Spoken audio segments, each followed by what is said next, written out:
Good evening, everybody. Good morning in America. My name is Eliezer Meir Seidel, and I want to welcome you all to the Showbread Institute, מכון הפנים in Israel. And I want to welcome you for our simulation of the Korban Shtei Halechem, the Two Loaves Offering that was brought on Chag Shavuot. Chodesh Tov, everybody, welcome. Before we begin, just a few words about the Showbread Institute, מכון הפנים. What do? The Showbread Institute was founded in 2017, 3 years ago. We research the lechem hapanim. That is our main job. We do a lot of research into how the lechem hapanim looked, what shape it was, how it tasted, how it was baked. Everything concerning the lechem hapanim is researched in our institute, trying to duplicate the work of Beit Garmu, the family of Leviim, the family of Levites who baked the lechem hapanim 2,000 years ago. That is our main area of activity. We do a lot of research. We also go around doing workshops and lectures, telling everybody all about the breakthrough results that we found as a result of our research. And in addition to that, we also do charity work. One of the most monumental discoveries we made when researching the lechem hapanim is that there is an intricate connection between the lechem hapanim, the showbread, and a smile. So in order to apply what we've learned about the lechem hapanim from our research, we opened up a wing of our operations doing charity work to help people smile. The name of the organization is called Smile for Life, and the main areas of operations that we do in this charity work is, first of all, giving free dental treatment for children under the age of 20 from low-income families who cannot afford dental implants, children who've lost their front permanent teeth and are afraid to smile. We sponsor their dental implant treatment. That is the first area of operations. And the second area of operations that we do is for individuals or families who have a problem making an income, who have trouble making income, making a parnasa. We give them counseling. We have a multidisciplinary team of lawyers, financial advisors, counselors, psychologists, helping the people to get back on track and to start smiling again. That is the activities of our institute. We do research, we publicize our findings, and we do charity work. Now we're going to get going with the actual simulation. The structure of the simulation is going to be as follows. We're going to start off by explaining what the Shtei Halechem was, the Korban Shtei Halechem, the Two Loaves Offering. We're going to bring all the sources, the commentaries, the Mishnayot, the Gemarot, the Mefarshim, the Rishonim, the Achronim, and while we're busy explaining, intertwined with the explanations, we're also going to be giving practical demos, showing you each stage how it was practically done. That is the first part of the workshop. We're actually going to be preparing the Shtei Halechem. We're going to be actually mixing the dough. We're going to be baking. We're going to be shaping, and we're going to be putting it in the oven to bake. And we're going to be doing all the ceremony, the whole tekes that was surrounding the Shtei Halechem offering. Following the simulation, we're going to be having a Q&A session. We're going to be asking people if they want to interact with us and ask us any questions. There are two ways you can do this. You can either use your YouTube chat box on the right-hand side of the live feed. You can go and type in any questions you want to ask. Or if you want to interact using WhatsApp, you can contact this WhatsApp number over here down on the screen, and you can ask whatever questions you would like to ask, and I will try my best to answer you during the Q&A session at the end of the simulation. So let's get going. Right, the time is 2,448. 2,448 years from the time the world was created. That is the year that Bnei Israel, the children of Israel, went out of Egypt, out of Eretz Mitzrayim, Yetziat Mitzrayim. When Bnei Israel went out of Mitzrayim, everybody knows that there was a commandment by God, by Hashem, to eat matzot. For the first few weeks, the first few months, after Bnei Israel, after the children of Israel left Eretz Mitzrayim, they had to eat matzahs. We also know that on Chag Pesach, on the Passover festival, there is a special offering that they bring called Korban HaOmer. Korban HaOmer, or the waved meal offering. Excuse me. This is an offering brought using barley grains, and it is brought on the first day of Chag Pesach. Bnei Israel were commanded to bring the Omer offering only after they had entered Eretz Israel, after they entered the land of Israel. That was when they were commanded to bring the Omer offering, a barley offering. That is when they went out of Egypt. They would commemorate this festival by bringing a barley offering. 49 days later, when they reached the desert and they approached the Mount Sinai, Har Sinai, and they were given the Torah, they were given the 5 books of Moses, they were celebrating a new festival. It was called Shavuot, or Pentecost in English. And on this festival of Shavuot, they were commanded to bring another meal offering, another bread offering, but this time the offering was called the Two Loaves Offering. It was called the Shtei Halechem. And this offering consisted of 2 loaves of bread made from wheat grains. When they went out of Egypt, the offering they were supposed to have brought was made from barley grains, and the one that they brought on Shavuot was using wheat grains. Why is there a difference between leaving Egypt and receiving the Torah, one giving a barley offering, one giving a wheat offering? That's question number 1. The second question is, if you study all the menachot are the different meal offerings brought in the temple, in the Beit HaMikdash, with the exception of 2, all the other meal offerings, the menachot, are chametz free. They are non-leavened offerings. In other words, there is no fermentation taking place in these breads, with the exception of 2, and one of these 2 is the Shtei Halechem. The Shtei Halechem, the 2 loaves offering, was a chametz bread. It was a leavened bread. This was brought on Chag HaShavuot. Why would they bring specifically a leavened chametz bread on Shavuot? That is the second question. We're going to try and answer all these questions during the workshop, and we're going to go step by step. Let's start off with the verse, the pasuk, that talks about the Korban Shtei Halechem in the Chumash. The pasuk in Parashat Emor in Vayikra, Sefer Vayikra, ממושבותיכם תביאו לחם תנופה, 2 שני עשרונים, סולת תהיינה, חמץ תאפנה, ביקורים להשם. You shall bring a waved offering, ממושבותיכם. ממושבותיכם means from your dwelling place. We'll understand what that means in a second. 2, there are 2 loaves, שני עשרונים, סולת. They have 2 esronim measures, 2 isaron measures of solet for the 2 loaves. Chametz te'afena, the bread has to have chametz added. It has to be a leavened bread. Bikurim laHashem. The offering is a first fruit offering. Everyone knows that another name for Chag HaShavuot is Chag HaBikurim. So the 2 loaves offering of this wheat bread, the 2 loaves of wheat bread, is called Chag HaBikurim. Bikurim laHashem. The question is, how can you call bread bikurim? Bikurim, its literal meaning is fruit.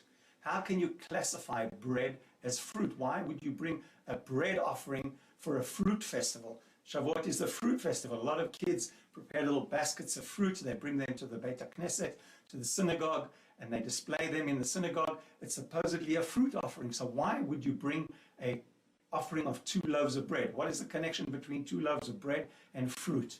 That is the third question we're going to be trying to answer as well.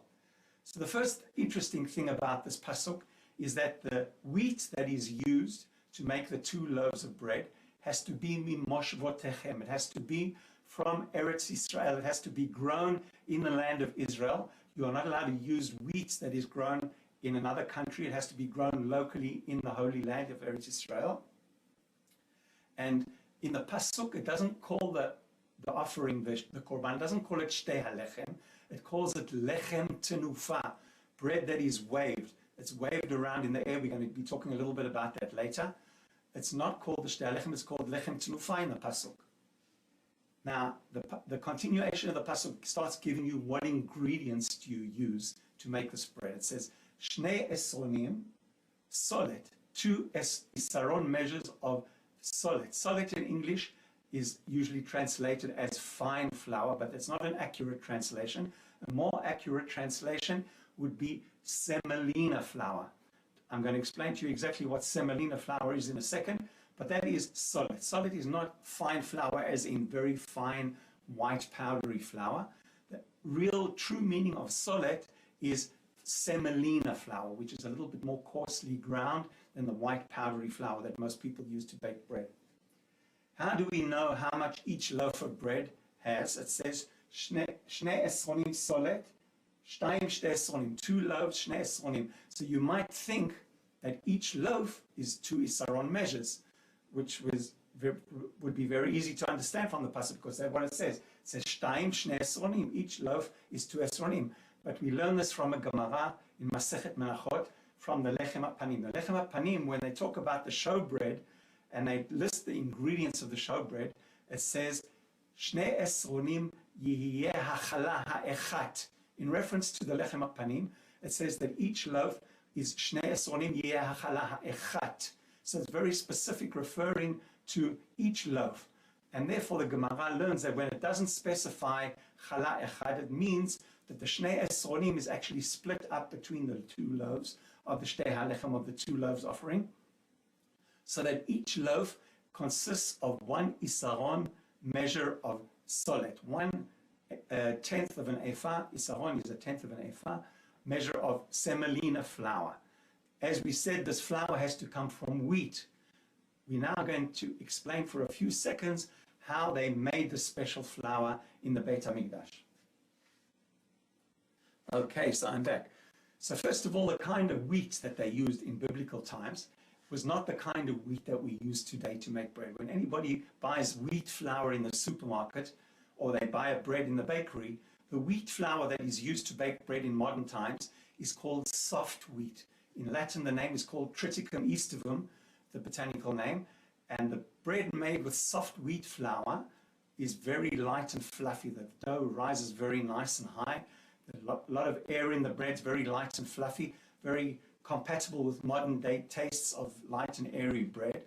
But that was not the flour they were using back in biblical times. In biblical times, they were using a different strain of wheat. The strain of wheat was called hard wheat, not soft wheat, but hard wheat. The Latin name, the botanical name for hard wheat, is Triticum durum, or durum wheat. Anybody who likes pasta will have surely heard of durum flour. Durum flour is the most popular flour used to make pasta around the world. It's not as light as fluffy. When you make a bread with durum flour, it's not as light and fluffy as the one made with soft flour, but it has a longer shelf life.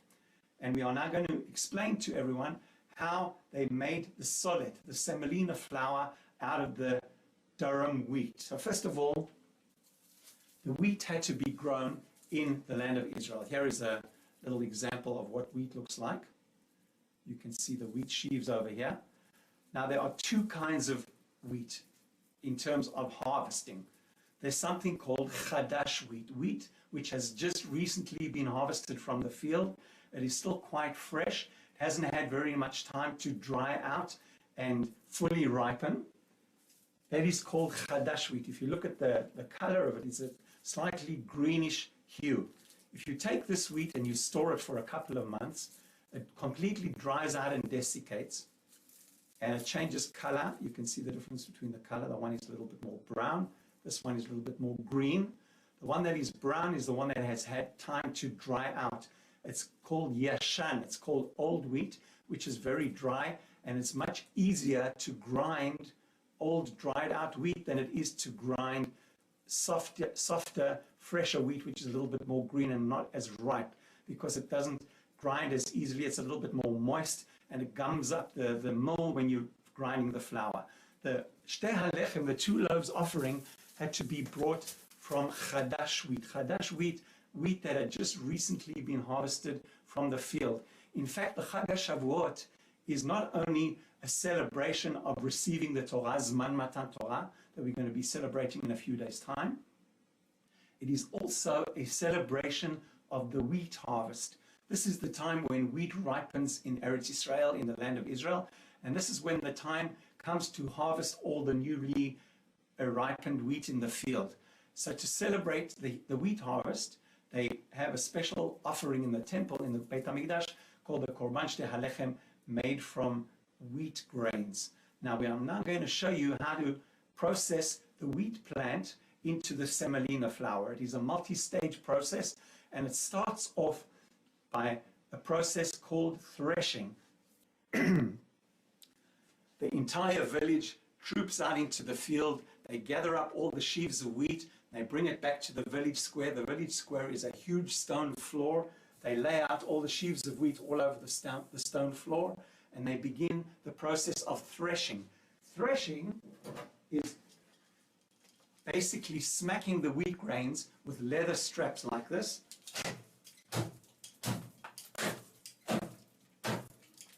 Repeatedly. They would either use leather straps or metal chains, and the purpose of threshing is to break apart all the different parts of the wheat plant. If you look at the wheat plant at the top over here, you see this area of the plant is called the ear of the wheat, has many little capsules very tightly bunched together, like a cluster of grapes.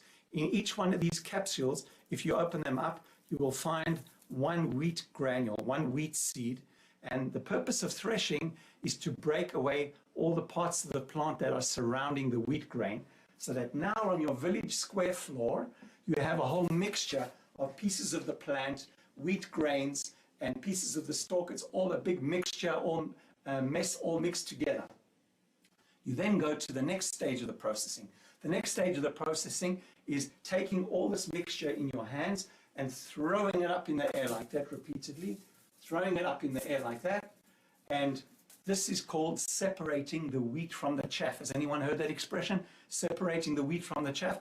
The wheat is the little grains inside those capsules, and the chaff are all these little pieces of the plant that are surrounding the grains. These little pieces of the plant are very light, so when you throw them up in the air, the wind blows them all away, and the wheat kernels or the wheat grains, which are much heavier, they fall down to the ground. So now on your village square, all you have left on your village square are wheat grains, which look like these. Yeah, we have the wheat grains. I'm just going to zoom in on that so you can see what it looks like. These are the wheat grains. All the pieces of the plant have blown away, and all you're left with are the wheat grains on the village square. They then gather up these wheat grains and they start processing them into solid. In order to make the 2 loaves offering, you need to gather 3 se'ah measures of wheat. 3 se'ah measures is approximately 7 kilos. So you need to take 7 kilos to give you 2 isaron measures of flour. An isaron measure is approximately 1.7 kilos. So it's approximately 50% yield. You get from the wheat, you get half of that becomes flour, or the semolina flour. Now, to explain to you where the semolina comes from, I need to show you a little picture of a grain. Here everybody can see a picture of a wheat grain sliced down the middle. On the outside of the grain, you have a leathery skin covering the outside of the grain. That is called the bran. At the bottom of the grain, you have this little portion over here. It's called the germ. Everybody's heard of wheat germ. And in the middle of the grain, over here, you have a very large portion over here called the endosperm. The endosperm is the inner part of the grain. The semolina flour, and incidentally the white flour that everyone uses to bake bread today, they both come from the middle portion of the grain, from the endosperm. Now, in order to get into the grain, to get to this little middle portion, you first have to remove the outer skin of the grain from the outside over here. You also have to remove the germ from the bottom of the grain, so that all that is left is the middle portion of the grain, the endosperm. You can then take the endosperm and grind it up into semolina.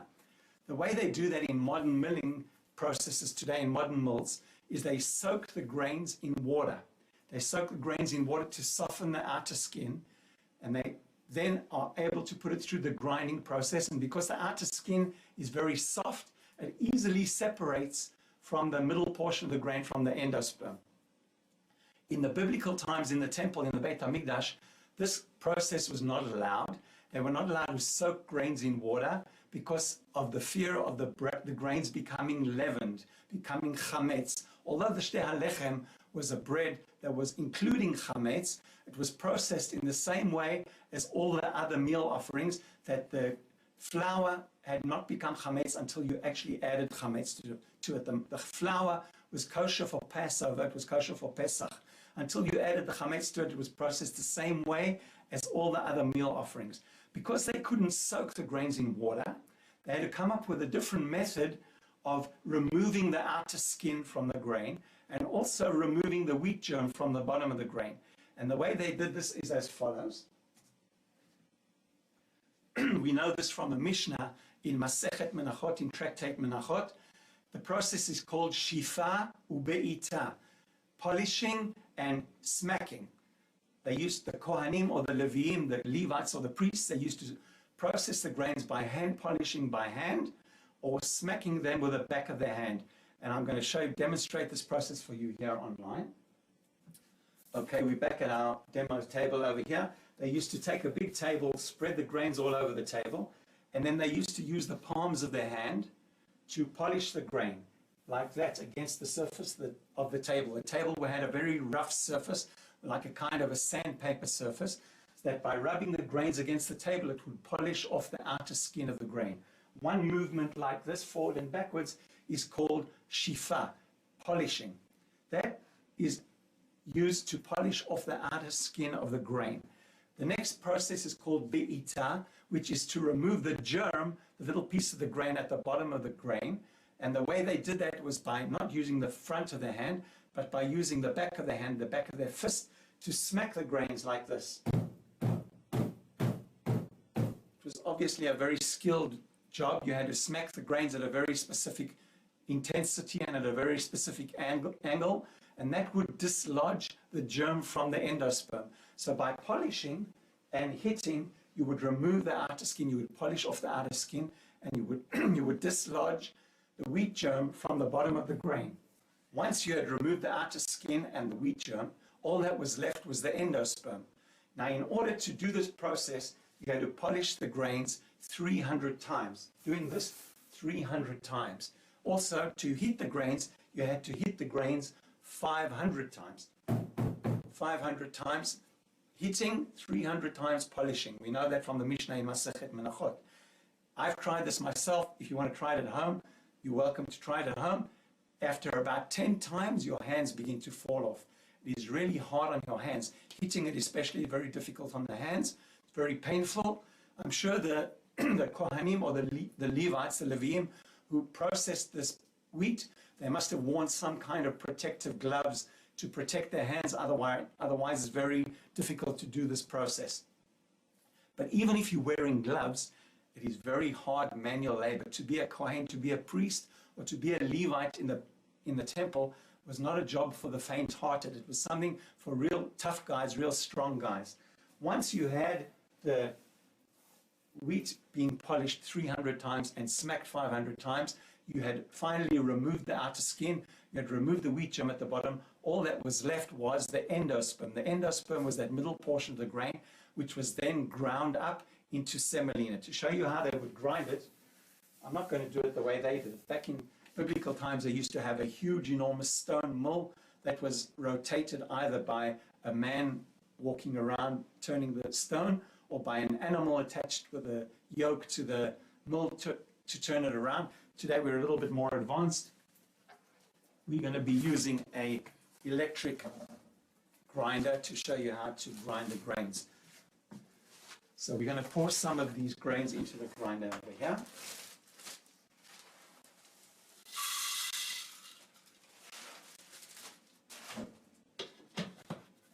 The grains go in there. In this middle portion of the mill over here, we have two stones that rub against each other like this, and they grind the grains into flour that is propelled out of the housing and into this plastic bag over here. Let's switch it on and show you how it works.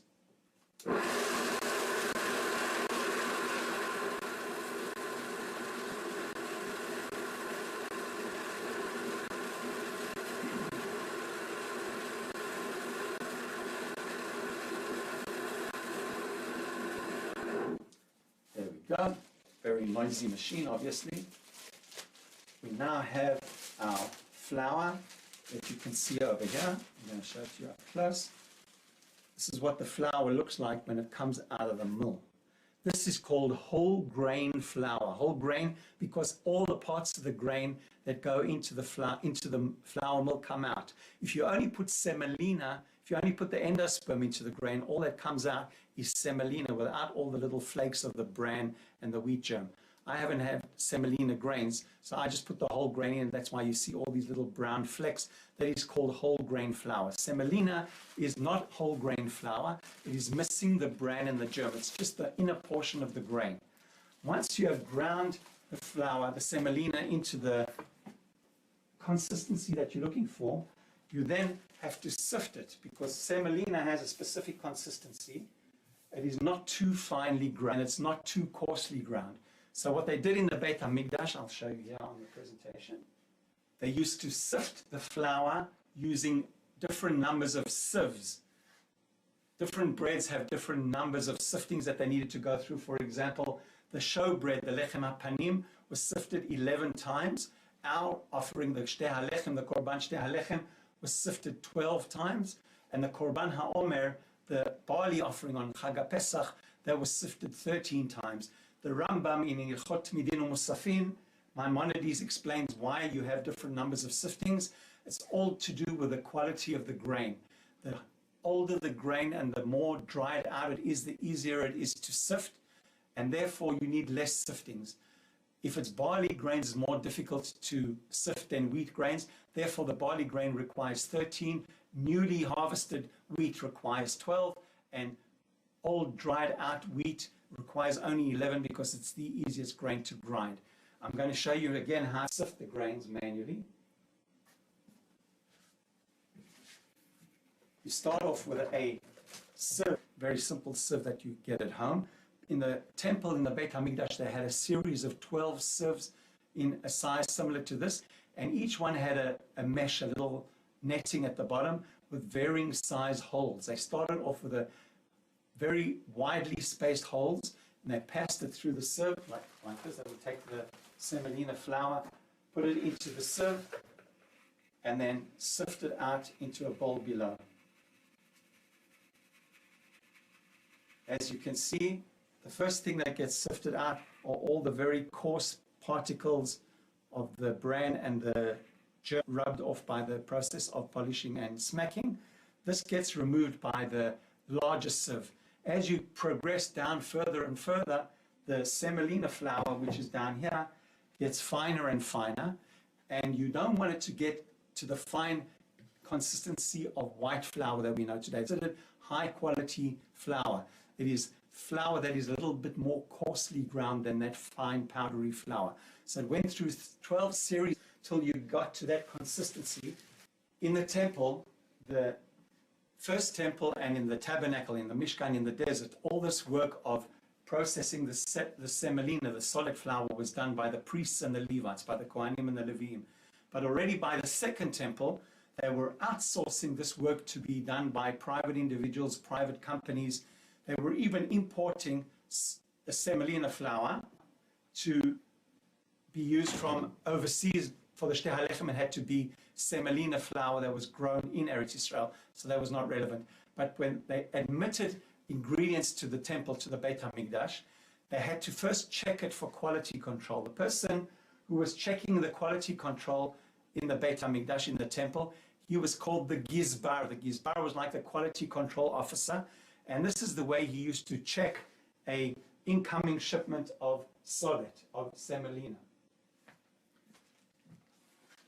He would get a bag of semolina flour like this, and he would take his hand and he'd put his hand inside the flour like that, and move his hand around, shake his hand off like that, and then he would look at his hand. If his hand was covered in fine powdery white flour like that, that was considered pasul. It was considered no good. It wasn't a high quality flour. If it had very fine talc-like consistency flour, considered high quality flour for the temple service. If on the other hand, if on the other hand they did get a good quality, it looks a little different, it is a little bit more coarsely ground, it's not as fine and powdery, and you put your hand inside like this and you move it around like that a few times, and you shake your hand off, you take your hand out, and your hand comes out clean with no powder stuck to your hand. That showed that the semolina that was of the right consistency, that was considered the high quality flour. And this was the flour that they used to make the different menachot in the Beit HaMikdash, including the Shtei Halechem, the Two Loaves Offering. The next ingredient that we're going to be talking about is the water. Let's talk about the water. As we know, back in biblical times, they never had running water. There was no electrical pumps or faucets in the homes. If you wanted water, you had to go to the well and draw it out of the well. When they used water in the temple to make the different breads or the different meal offerings in the temple, the water they used was a specific temperature water. It was called mayim poshrin, or in English that is lukewarm water. When you make matzot, when you make matzah for Pesach, for Passover, the water has to be cold water. It has to be cold water, not warm water.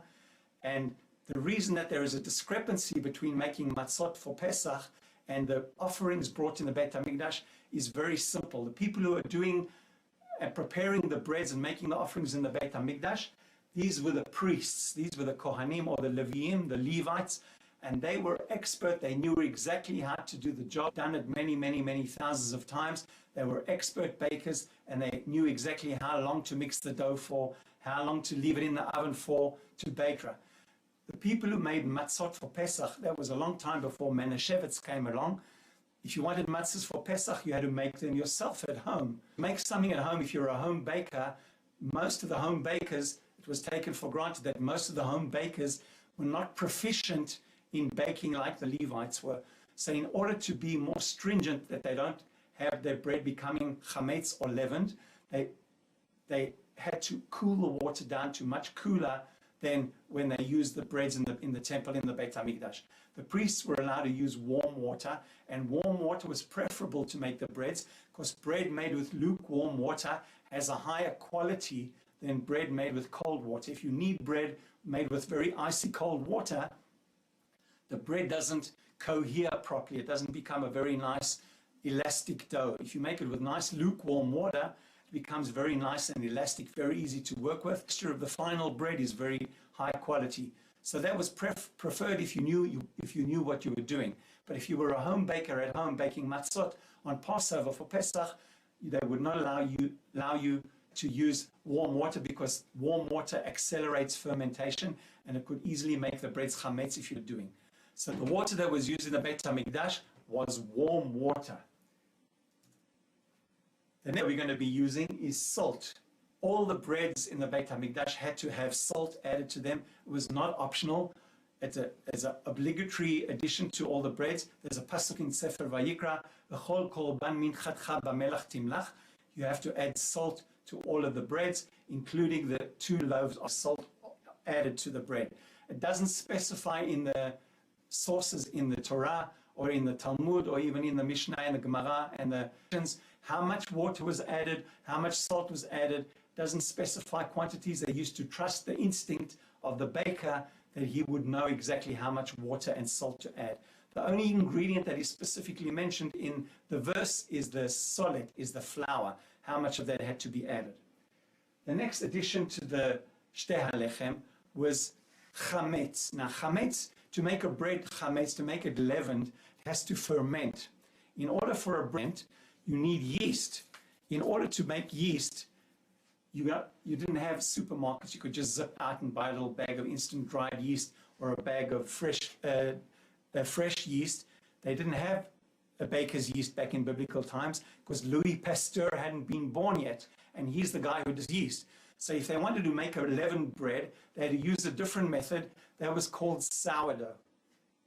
Sourdough in the Chumash is called seor or machmetzet, and that is how they used to make their bread leavened or fermented. To explain to you what sourdough is, we're going to switch to the camera here for a second.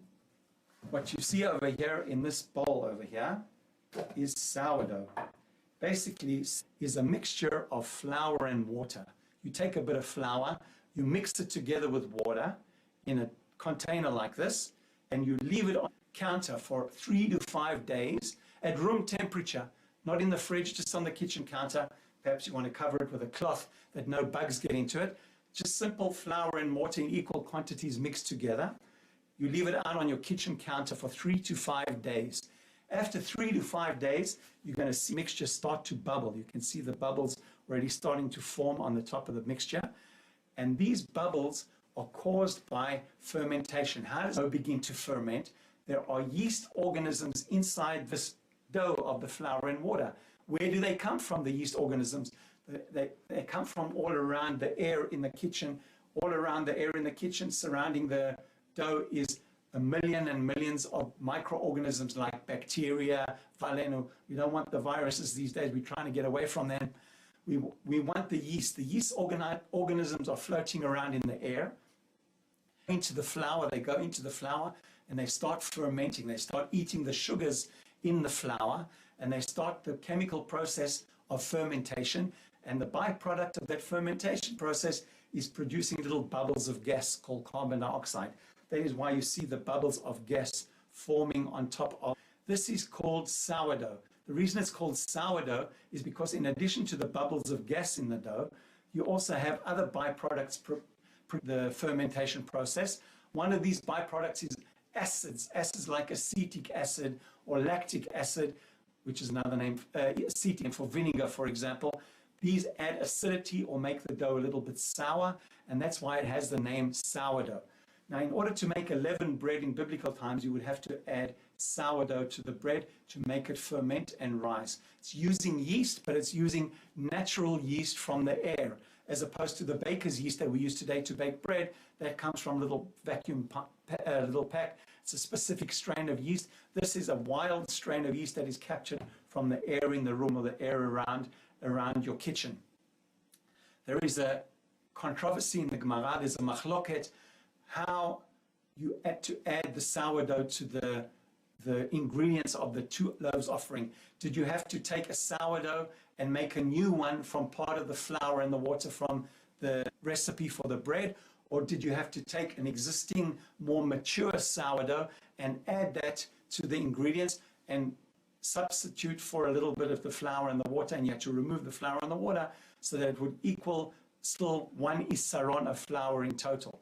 So there's machloket between Rabbi Yehuda and Rabbi Meir, and the bottom line is that the sourdough used for the 2 loaves bread in the Beit HaMikdash was an older, mature sourdough. For the reason is that it had a higher quality, it was a much better taste, and the Beit HaMikdash was, everything was perfection. It had to be the top of the top, it had to be the best quality of every possible thing, including the sourdough. You had to use an older, mature sourdough, which was considered more prestigious. We are now going to mix the dough for the Shtei Halechem. We're going to start off with our flour. The flour that we're going to be using is an isaron measure of solid. You can see the solid over here. This is that fine semolina flour, not too fine, not as finely ground as the white flour. It's more like a sandy kind of texture. Doesn't leave a residue on your hands when you touch it like white flour does. They used to measure the isaron, the measure of the flour to use, in a special vessel. It was probably made from metal, and the way they used to measure it is by filling it very much like a measuring cup that you use at home to do baking at home, except it's a little bit larger than a baking cup. This is about 1.76 kilos. It's about 3.5 pounds of flour. They used to fill it up to the top. There's a machloket in the Gemara, in the Talmud, whether the cup had to be heaped or whether you had to flatten off the top of the cup like you do at home. Some people heap the cup, some people flatten it off at the top like it. The halacha, the ruling is that the flour has to be flattened off, that it is flush with the top of the cup, that it is consistent, that it is exactly 1 isaron measure. This is then added to the bowl. After you've added the flour, you then add the next ingredient, which is salt. Here we have the salt over here. The salt that was used in biblical times was simple sea salt. Maybe sodium chloride, maybe some other kind of natural salts, but it was simple salt made from seawater, desiccated seawater. We're going to pour that in. Now we're going to add some of the sourdough. There we go. By the way, in our Baking Institute, Seidel's Jewish Baking Center, we have a whole collection of these different sourdoughs from all different countries all over the world. There's a guy in America, in Illinois, his name is Dr. Ed Wood. His company is called Sourdoughs International. If you want to contact him and see some of his sourdough cultures, he goes around the world collecting sourdoughs from all over the different countries around the world. And he has a collection of about 30 or 40 different strains of wild yeast. And when we started our bakery, we imported a number of these. So we have a whole big selection of different strains of wild yeast or sourdough starters from different countries all over the world. So you can really say that we have a prestigious collection of sourdough cultures. They really are good quality sourdough cultures. We're now going to add some of the sourdough to the bread, to the flour. Again, the quantity of the sourdough is not specified anywhere in the sources. You trusted the baker's instinct and the baker's knowledge when he was preparing the bread, that he knew how much sourdough to add to the bread. The final ingredient in preparing the dough was water, obviously. Add the water. Again, the water is not specified how much the water was. It was according to the baker's knowledge and instinct. We are now going to start mixing the dough. And while I'm mixing, I'm going to explain to you how and where they used to prepare the dough for the Shtei Halechem. The Shtei Halechem the Two Loaves Offering consisted of 2 loaves of bread. When you mix the dough, you made 1 loaf at a time. You would mix a dough for 1 loaf. You would then bake that loaf. Then you would mix the dough for a second loaf and bake that loaf separately. You were not allowed to make double quantity dough and then just split it into 2 and bake the 2 breads at the same time. Each loaf had to be baked and kneaded individually. The reason probably for this is because each one was an entity on its own, and they had to be created individually and not as a group. The preparation of this dough was done outside the temple. It was done not in the confines of the Azara, of the inner sanctum of the temple. It was done outside the inner sanctum, and it was done by anybody. It could have been done by Levites, priests, even regular Israelites could prepare this dough. It did not have to be prepared by the priests or the Levites specifically. The reason that they prepared the dough outside the sanctuary, outside the temple, is because it had chametz in. Chametz is not an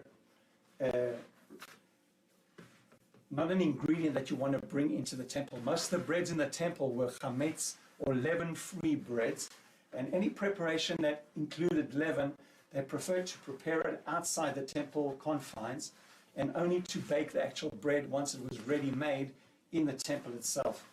So the preparation of the Shtei Halechem was done bachutz. It was done outside the Azara, outside the inner sanctum, and it was baked inside the temple. It was baked in a special oven. We'll talk about that in a second. So the bread was kneaded as follows.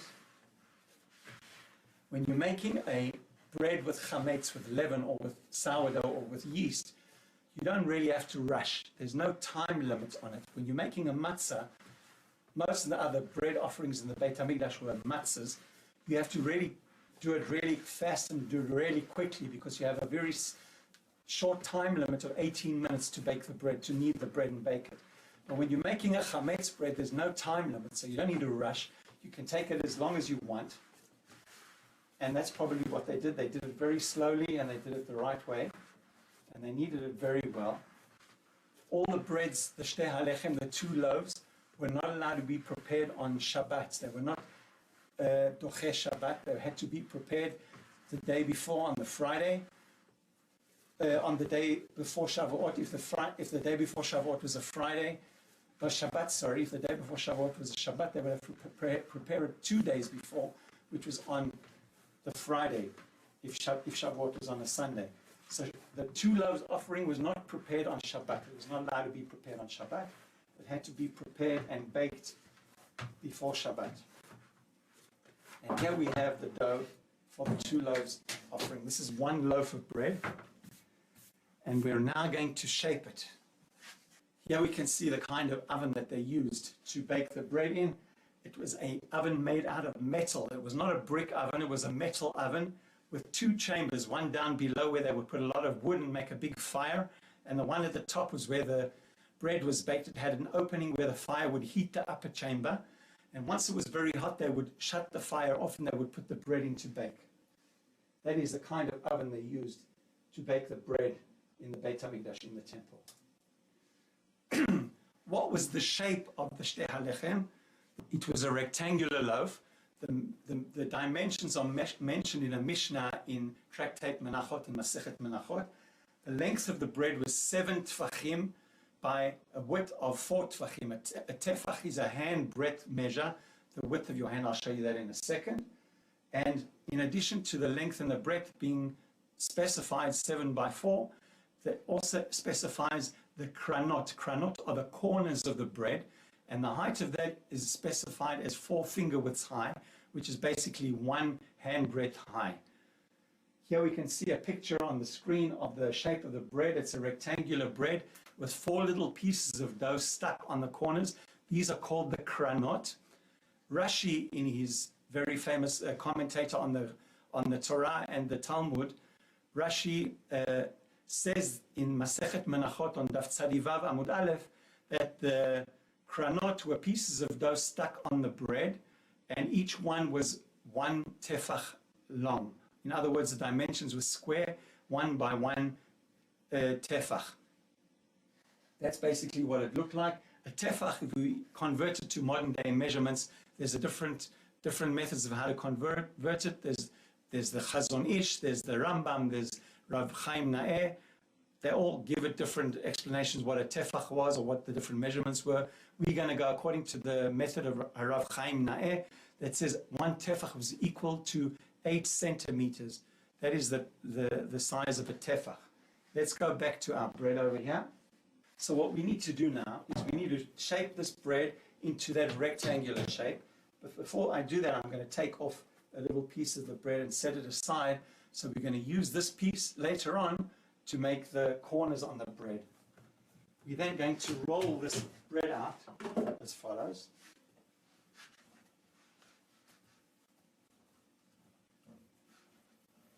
Using a rolling pin into that rectangular shape of 7 hand breadths by 4 hand breadths wide.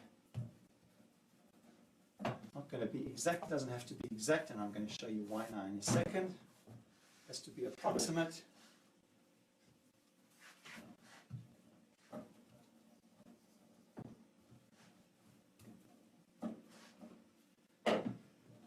Okay, that's more or less the size that it was. In order to bake the bread in the oven, they used a special pan.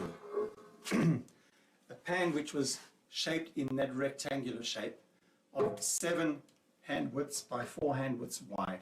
We're now going to put this dough into the pan.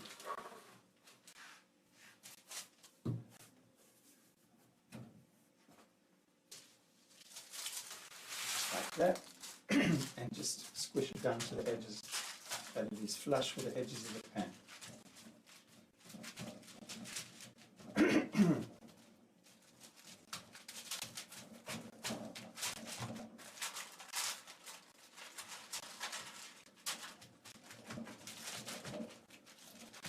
That's what it looks like when it's in the pan.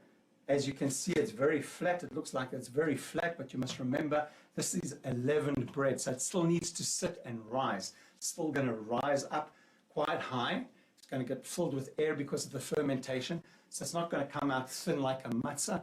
It's going to come out much thicker, about this thick, about 3 or 4 fingers width, finger widths high.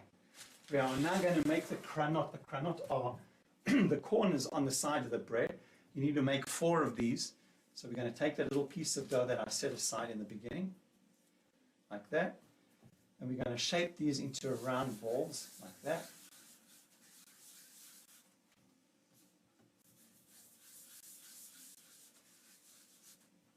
And then just using our hands like that, we're going to shape each one into a kind of a square shape, like that. Shape it into a square shape.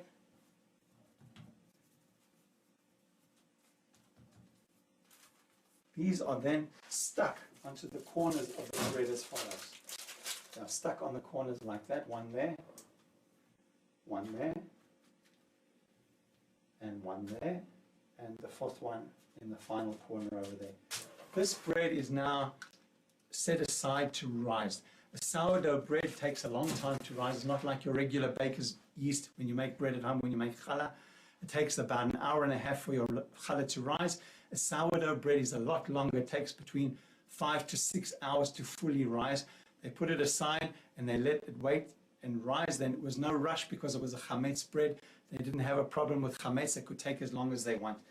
They then put it aside to rise, and when it was ready, we're going to accelerate the process. We're not going to wait 5 or 6 hours. I'm just going to simulate the waiting of the 5-6 hours. We'll now pretend that it is fully risen, and we're now going to put it in the oven to bake. So let's change the angle of the camera here so you can see the oven behind me over here.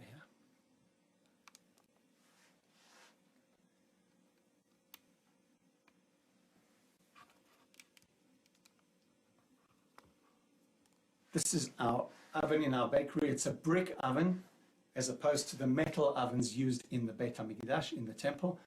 We have a brick oven in our bakery. We're now going to put it into the oven to bake.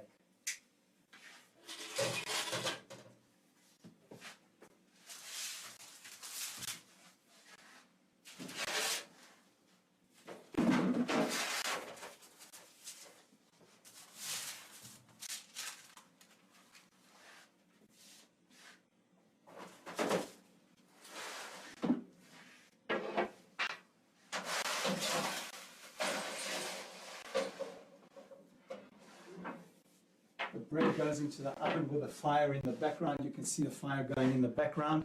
And the bread now bakes for approximately 45 minutes to an hour. It's a slow process. It's not a very hot oven. It's about 230 degrees Celsius. That's about 470 Fahrenheit. It's not a very hot oven. It's a reasonably hot oven. There's no sugar in the bread, so it doesn't brown very quickly. It's a slow process. It takes about 45 minutes to an hour. Again, we don't want to wait 45 minutes, so we're going to fast forward. Imagine that it's now been baking for 45 minutes.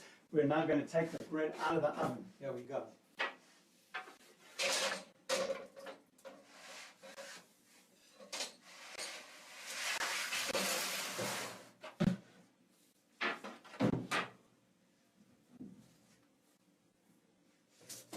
Here we go with the fully baked bread. Obviously, I did a magic trick there. I pulled the fully baked bread from the side, which had already been baked prior to the workshop. This is what it looks like when it's fully baked. It's quite thick. It's not like a matzah in any way. It's quite a thick bread. You can see the corners on the bread, the pieces of dough that were stuck on the bread. That is what the final baked product looks like. It's actually quite a big bread if you want me to just zoom out a little bit over here so we can see the actual relative size of the bread. It's quite a big bread. It's not like your regular supermarket breads that you buy in the supermarket. It's quite a humongous loaf, a really big loaf, and there were two of these. There was not one, but there were two. They were each baked individually, and this is the two loaves side by side, as you can see together. If you remember Chag HaShavuot, the festival of Shavuot, we also celebrate the receiving of the Torah. And what does the scene simulate? It reminds you of also the two tablets of Moshe receiving the Torah on Mount Sinai. That was another part of the symbolism of the Shtei Halechem, is that it looked like the two tablets of the Torah. As we said, each one was kneaded and baked individually. They would then knead and bake the second bread until they had the two breads. They would then put them aside for the following day, which was Chag HaShavuot. Chag HaShavuot, in the morning, they brought a number of sacrifices in the temple. They would first bring the Korban Musaf. The Korban Musaf, just like the Musaf brought on Rosh Chodesh, on Chag HaShavuot it's the same Korban. And following the Musaf Korban, the offering of the Musaf, they would then bring the Shtei Halechem offering. Now the Shtei Halechem considered these two loaves of bread. But in addition to the two loaves of bread, there were a number of animal sacrifices that was brought as well, together with the two loaves. First of all was a bunch of offerings called olah. There was the ox, there were 2 rams, and 7 sheep that was brought as an olah. Then there was a goat, 1 sa'ir, which was brought as a chatat. And the third kind of offering brought was called a korban shlamim, a zevach shlamim, which consisted of 2 one-year-old sheep. that was brought together. The sheep offering was brought together with the two bread offering in conjunction with the two bread. Now, a 1-year-old sheep is not a little tiny little baby sheep. Just to give you an idea what a 1-year-old sheep looks like, I have a neighbor whose son is a sheep farmer, and I asked him to please take a photograph of what a 1-year-old sheep looks like, and I'm going to show you what that looks like now. Here we have Nadav Schwartz, my neighbor's son. He's holding a 1-year-old sheep, and as you can see, he's also holding his 1-year-old son. The sheep is a lot bigger than his 1-year-old baby son. A 1-year-old sheep is a huge, humongous animal. It weighs between 60 to 80 kilos. It's not a very small animal, it's quite a big animal. They used to bring 2 of these sheep as an offering called a shlamim, a korban shlamim, a zevach shlamim. The way they used to bring the sheep offering first, since I'm a baker, I'm not actually going to slaughter the animals, I'm just going to describe them to you. I'm sure you're very relieved about that because you don't want to see all the slaughtering, etc. But the way they did that was, before they slaughtered the 2 sheep, they would wave them around in the air. Here we go. I'm going to take 2 toy sheep, not real sheep. And I borrowed again from my neighbors over here.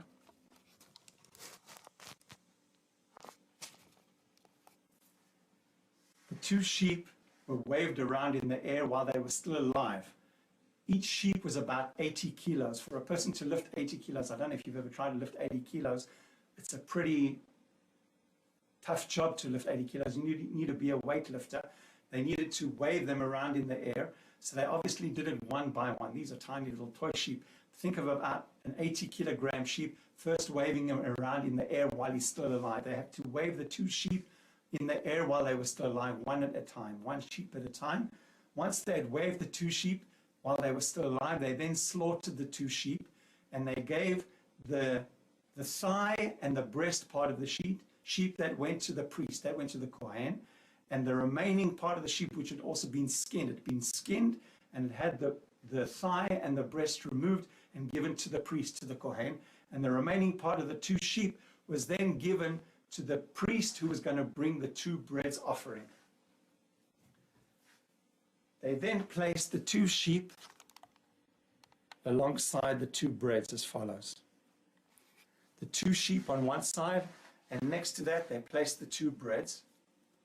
And then the priest who was offering the 2 loaves offering, the Shtei Halechem, he had to pick up this whole package, the 2 sheep and the breads together in the air, and he had to wave them around.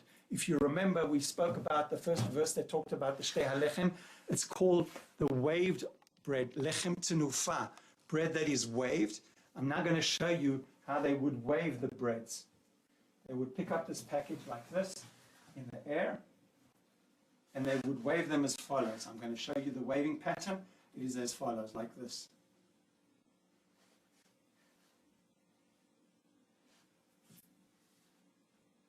Everybody's thinking to themselves, I know what this is. It looks exactly like a lulav and an etrog.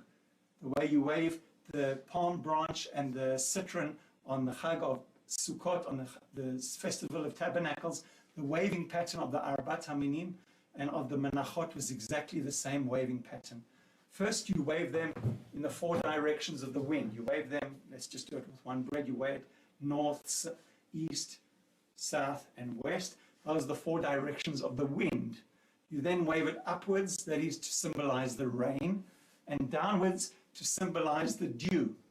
Basically, the priest who was doing the waving of the 2 breads, he was asking God, he was asking HaKadosh Baruch Hu for a blessing for the agriculture, that there should be favorable winds, that there shouldn't be bad winds, that there should be a lot of rain from above, a lot of dew from below, that there should be a lot of crops in the field, a lot of food to eat, and a lot of livelihood and income, that people shouldn't go hungry.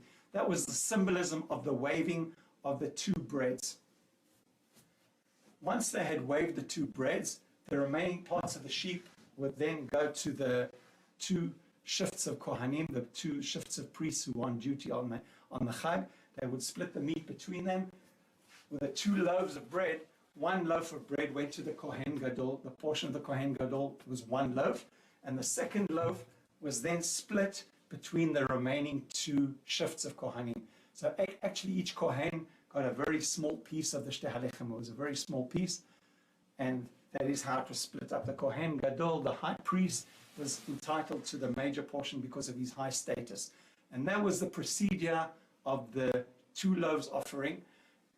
Until the Two Loaves Offering had been brought in the temple on Chag HaShavuot, you were not allowed to use the newly harvested wheat for use in the temple.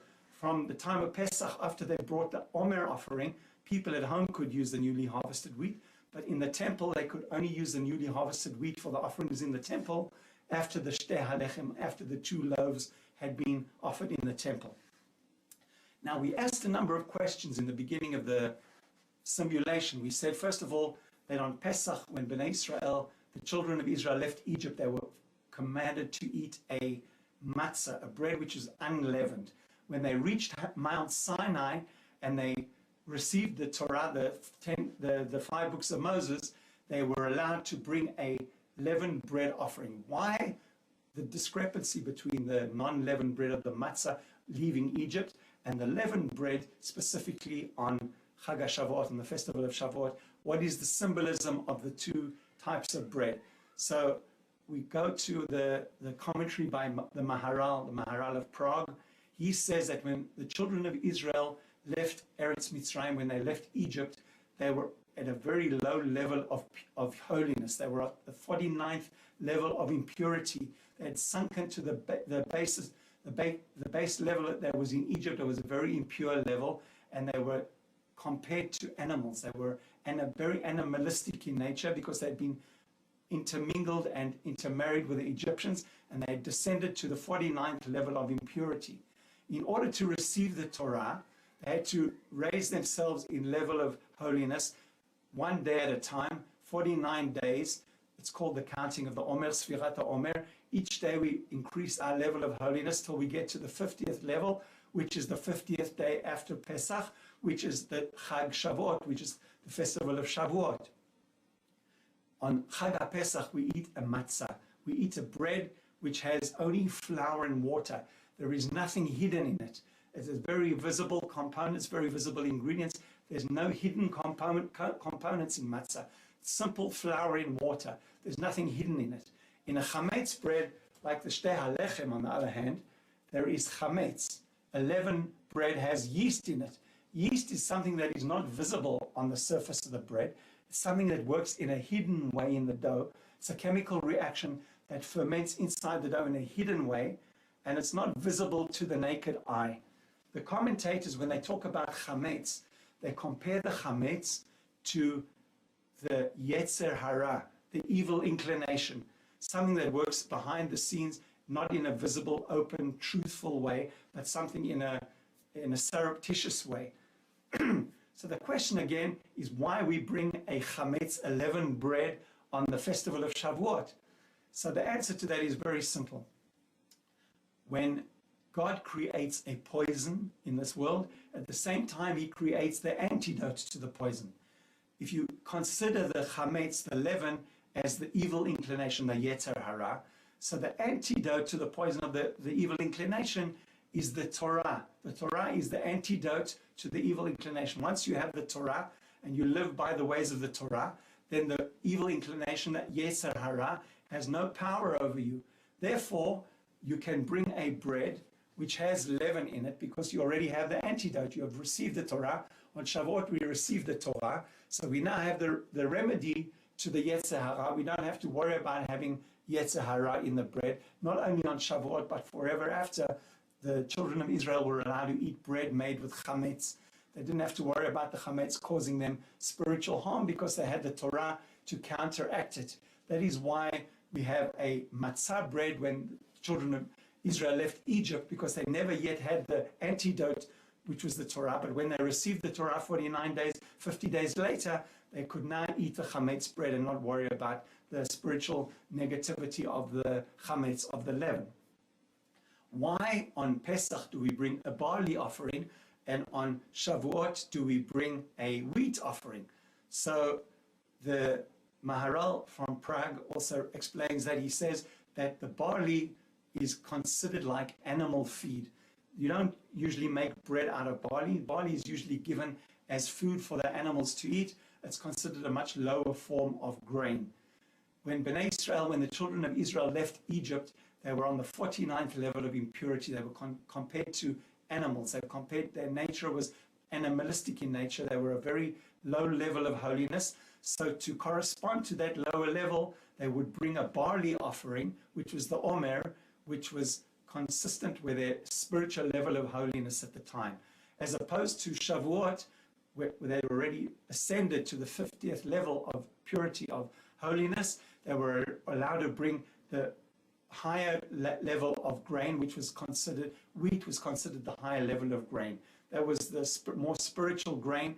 It was one of the grains. There was an opinion, for example, that in the Garden of Eden with Adam and Chava, with Adam and Eve, that the tree of knowledge, the Etz Hadat, was made from wheat. It was a wheat tree. It was a tree that grew wheat on it, but the wheat wasn't little tiny little seeds like we have today. It was big fruit of wheat.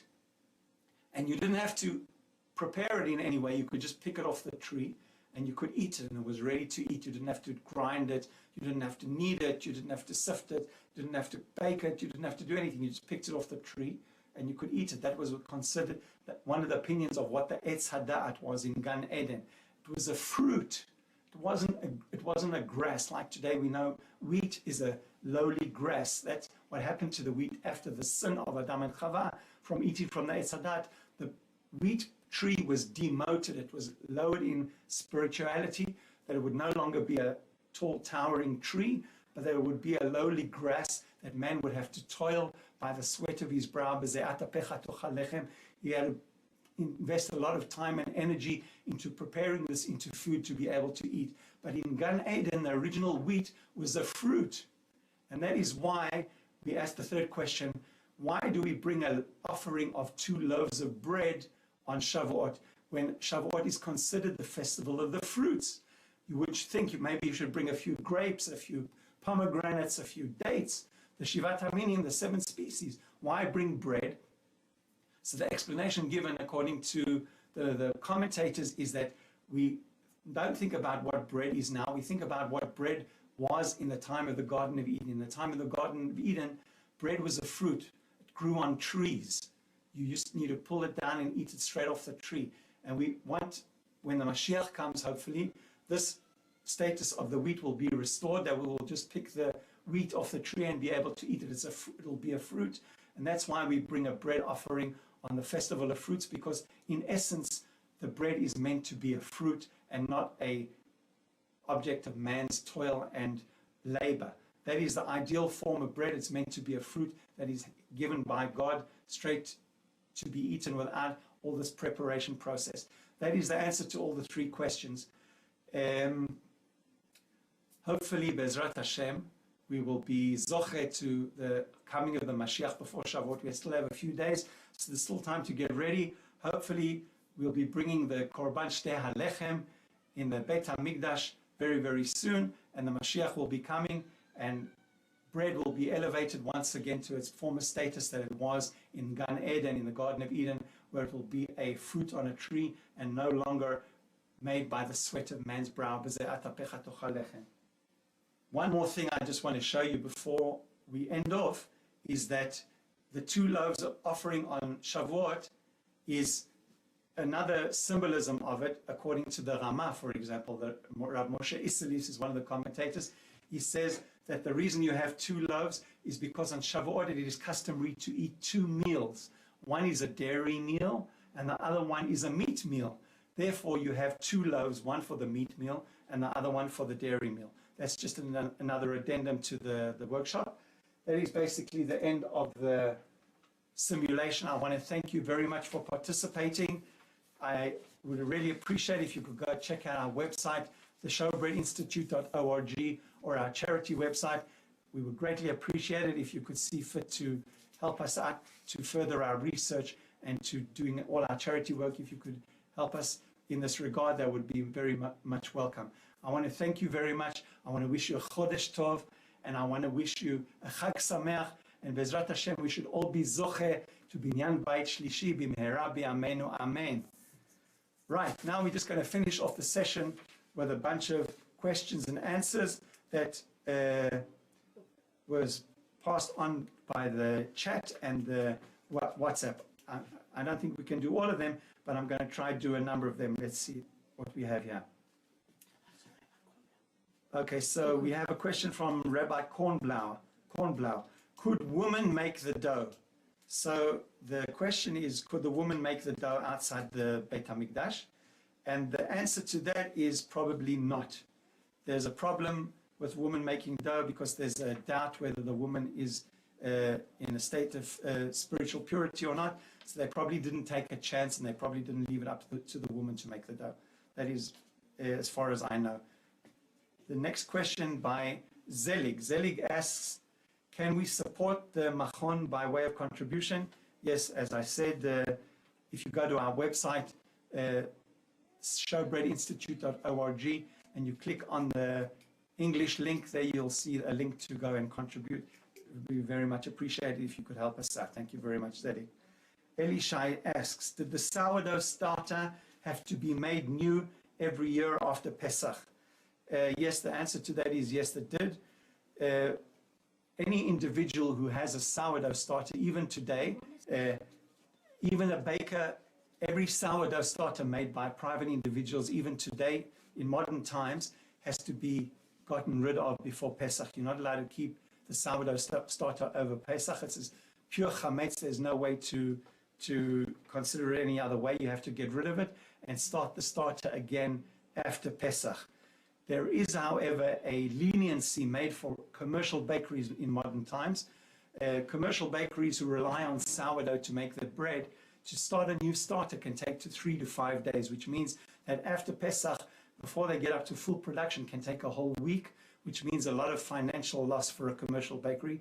So the rabbis made a leniency, if you're a commercial baker, if you own a bakery, that you can sell your sourdough starter and buy it back from the non-Jew after Pesach, and you can get back up to production all without waiting 5 days. But in the time of the Beit HaMikdash, they didn't have that problem.